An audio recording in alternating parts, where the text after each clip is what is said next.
At the beginning of the story, we see a man named Gray. Talking about Gray, he is a car mechanic. Gray repairs his customer's car. Just as he returns home after fixing it, his wife also comes back from work. Speaking of Gray's wife, she works for a very big company. That day, Gray was going to deliver a repaired car to one of his clients. He asks his wife to come along, and she doesn't refuse. She goes with Gray in their automatic car. Gray takes her to his client Aaron's house, which was extremely advanced. Actually, Aaron is a very big scientist who constantly performs experiments to make the world a better place. That day, he shows Gray a chip. Aaron tells Gray and his wife that this is going to be the greatest discovery in human history, because this chip can do anything. But Gray isn't very happy with this experiment, since he believes humans can do many things better than machines. After that, Gray and his wife get back in their car and start driving home. Their car was automatic, so they weren't paying much attention to it. But suddenly, the car starts changing direction on its own. Gray tries hard to stop it, but the car goes completely out of control. After going a little further, the car flips over, though they don't get seriously hurt. Moments later, a few masked men arrive and pull them out of the car.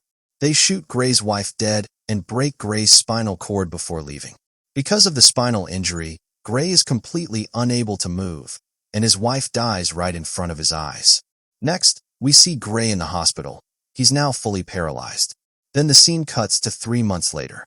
Gray can now manage some small tasks with the help of a wheelchair, and his mother takes care of him. One day, when his mother is cutting his hair, Gray breaks down crying, because in a single moment, his happy life was destroyed.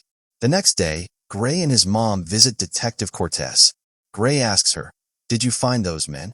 The detective replies, "We haven't found any information about them yet, but we're doing our best." Hearing this makes Gray even angrier. He's been visiting the police station for months, and they found nothing so far. Later that night at home, Gray is taking his medicine through a machine. He keeps commanding the machine to inject another dose, because he just wants to end his life. But the machine suddenly stops midway, since giving him one more dose would have caused an overdose and killed him. Due to the excessive dose, Gray loses consciousness. When he opens his eyes, he's in the hospital again. Soon after, Aaron arrives. He tells Gray, "It makes me sad to see you like this, but I have a way that can make you walk again. The chip I showed you that day can give you a new life." Gray agrees, since he already feels like a living dead man. The operation takes place secretly at Aaron's house, away from the outside world. After several hours of surgery, the chip is successfully implanted inside Gray. Soon after the operation, Gray's hands and legs begin to function normally again. With the help of the chip, he starts walking. Seeing himself walk again makes Gray extremely happy. Aaron makes Gray sign an agreement, stating that he won't tell anyone about this experiment. Gray signs it. Aaron then explains, "Your brain gives commands to this chip, and the chip acts according to those commands." After returning home, Gray notices that Detective Cortez has sent some files to his house, including a video of the accident that happened to him that day. Suddenly, Gray hears a voice. When he turns around, there's no one there. Then he realizes the voice isn't coming from behind him, but the voice was coming from inside him. It was actually the chip speaking to him, and only Gray could hear it. While watching the video again, the chip shows him that one of the men that night had a tattoo on his arm. Gray couldn't clearly see it, but the chip scans it instantly. With Gray's help, it reproduces that tattoo on a sheet of paper. Looking at it, Gray realizes that it's a military tattoo. The chip also scans the tattoo and extracts information about a specific location. Gray becomes very happy because now he finally has a way to track down his wife's killers. He immediately heads to the location the chip identified. When he arrives, he finds the place empty, so he starts looking for evidence. Soon, he notices some messages. They're from the owner of a nearby bar, the one close to his home. While Gray is still examining them, a man suddenly enters the house. Gray hides and then attacks him from behind. At first, the man overpowers Gray, but when Gray grants the chip permission to fight, Gray becomes unbelievably strong. He dodges every attack from the man with ease. However, the chip brutally kills the man in a horrifying way. Gray didn't want to kill him, but the chip doesn't stop until the man is dead. Afterwards, the chip instructs Gray to clean up all evidence, so that if the police investigate, they won't find any traces leading back to them.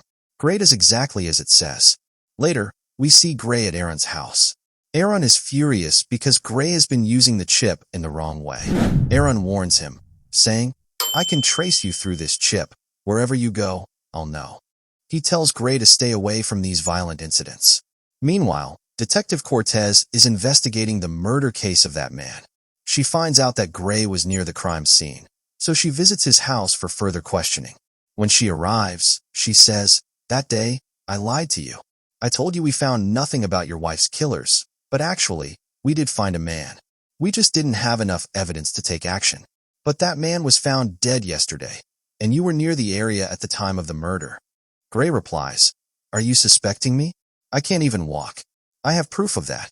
If you still don't believe me, you can stab my leg with a knife and see for yourself." The detective doesn't say much and leaves, as she doesn't have any solid evidence against him. After that, Gray goes straight to the bar, where he expects to find another one of his wife's killers. As soon as he enters, he says loudly, "One of you killed my wife. It's better if you stand up and tell me yourself." Since everyone thinks he's paralyzed, nobody takes him seriously. Then one man stands up and says, "I killed your wife." He takes Gray inside, intending to kill him. Once inside, Gray gives full control to the chip. The result is devastating. Gray kills every single person there one by one. Finally, before dying, that man reveals that a person named Fisk had paid them to kill Gray's wife. As soon as he says that, the man dies.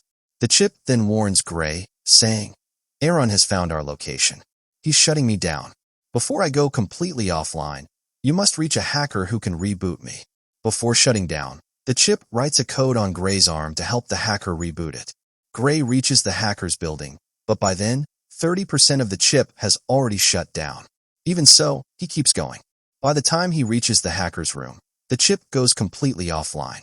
But just before shutting down, it makes Gray knock on the hacker's door once. Meanwhile, back at the bar, Fisk arrives. Using a device implanted in his finger, he discovers that Gray is the one responsible for all this. These people were actually highly advanced humans with machines implanted inside their bodies. Meanwhile, the hacker comes out, takes money from Gray, and leads him inside. Using the code written on Gray's arm, she begins rebooting his system. The hacker tells him that it will take some time for his system to fully activate. Suddenly, she sees Fisk approaching the building, so she quickly leaves. At the same time, Aaron's men also arrive there. But as soon as Fisk enters, Gray's chip successfully reboots. He manages to escape, and Fisk's friend starts chasing him. Aaron's men are also on their way, but Fisk sees them coming and kills them right inside the elevator using the gun implanted in his arm. Gray keeps running and eventually reaches the rooftop, with nowhere else to go. He gives full control to the chip, and within seconds, the chip makes him kill Fisk's friend using the man's own implanted gun. After killing him, Gray returns home, where his mother is shocked to see him standing on his feet again. Gray makes her sit down and tells her everything about Aaron's experiment. He asks her not to tell anyone about it. His mother takes his hand in hers and feels a sense of peace. Meanwhile, Aaron's control over the chip has been completely lost. Then we see Gray again, this time being visited by Detective Cortez. She tells him, "We found your wheelchair near the area of last night's incident. I believe you had something to do with it." Gray lies, saying, "I was just chasing my wife's killers. They were about to kill me, but some people there saved me. I had nothing to do with what happened." The detective secretly hides a recorder in Gray's jacket before leaving. After she's gone, Gray tells the chip, "We have to stop all this." But the chip is no longer under his control. It can now act on its own. It says, "If you don't kill that last remaining man, he'll find and kill you. You must eliminate him." Gray agrees and prepares to leave. His mother asks, "What's going on?" But Gray doesn't say anything and leaves the house. Meanwhile, the detective listens to everything through her recorder. Gray drives off, and the detective starts following him. While on the way, Gray notices the recording device planted by the detective and quickly throws it out of the car. He now knows she's following him. Realizing this, Gray speeds up his car, but the detective doesn't stop chasing him. So the chip takes control of an automatic car on the road and causes an accident with the detective's car. Luckily, she doesn't get seriously injured. Gray then reaches Fisk's house. He asks, "Who paid you to kill my wife?" But Fisk refuses to answer, and the two begin to fight. Fisk is stronger since he's also an upgraded human. He almost kills Gray, but Gray distracts him with words, making him fall onto a shard of glass, killing him instantly. Gray removes a device from Fisk's ear and finally discovers the truth. Aaron was behind everything. He had hired those men only to injure Gray's spine, so he could use him for his new experiment. But those men went too far and killed Gray's wife too. Hearing this, Gray rushes to confront Aaron at his house. As soon as he arrives, he says, "Why did you have my wife killed for your experiment?" He's still talking to Aaron when suddenly, Detective Cortez arrives from behind. She orders Gray to put his hands behind his back and lie down on the floor. But as soon as she touches Gray, the chip takes full control over him. The chip takes full control over Gray's body, and he starts attacking the detective. The chip is about to kill her, but Gray struggles hard to regain control over himself and somehow manages to stop it from doing so. Just then, the detective shocks Gray with a taser, which temporarily shuts the chip down. At that moment, Aaron tells Gray, "It wasn't me who killed your wife, it was the chip. It caused a technical malfunction in your car and made it crash. This chip chose you intentionally so it could enter your body and eventually kill me, because I'm the only person who can create another chip like it. It doesn't want that to happen, so it wanted me dead." But before he can say more, the chip reactivates and kills Aaron. It then turns toward the detective, ready to kill her too, but Gray somehow regains a bit of control and stops it. However, the chip then sends Gray's mind into a dreamlike illusion, where he finds himself in the hospital with his wife, living a peaceful, imaginary life. Back in reality, at Aaron's house, Gray's body, now fully controlled by the chip, kills the detective as well. In truth, this isn't Gray anymore. The chip has completely taken over his mind and body. Now, no matter how much Gray might want to, he can never free himself from it. The story ends here. To watch more detailed explanation videos of stories like this, don't forget to subscribe to the channel. Thank you.